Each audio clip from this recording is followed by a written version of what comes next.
သူဟာမြေရောက်ခန်းတကားကိုစိုက်ကြည့်နေတော့မှာပဲအဲကြောင့်ကြားကနေမဲမောင်နေတဲ့လက်တံကြီးတစ်ခုထိုးထွက်လာတာကိုမြင်လိုက်ရတယ်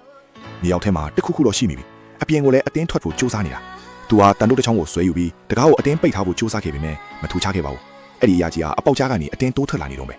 ဒါနဲ့သူလည်းသူ့ခန္ဓာကိုယ်နဲ့တကားကိုအတင်းဖိပြီးအချိန်မီလေးပဲအပြင်ကိုလွတ်အောင်ထွက်လာနေခဲ့တယ်တကားကိုတန်တုံနဲ့ခုထားပြီးအပေါ်ကနေတူးဘောက်ကြီးနဲ့ပါဖိထားလိုက်တယ်ပြီးတော့ရဲတွေကိုအကြောင်းကြားလိုက်တာပေါ့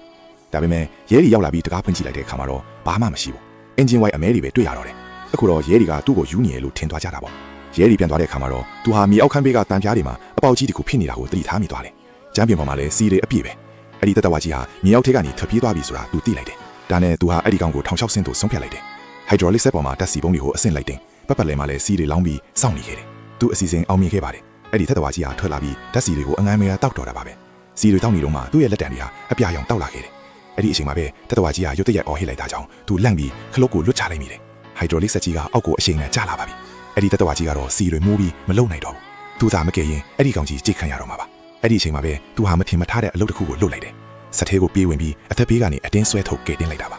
တတဝါကြီးကတော့သူ့ကိုရန်မှုကိုချက်ချင်းပဲဖမ်းချုပ်လိုက်ပါသေးတယ်ဒါပေမဲ့အနောက်မှာကြေမွေးသွားတဲ့စီပုံးကြီးကိုမြင်လိုက်ရတဲ့အချိန်မှာတော့အဲ့ဒီတတဝါကြီးနားလည်သွားခဲ့ပါပြီ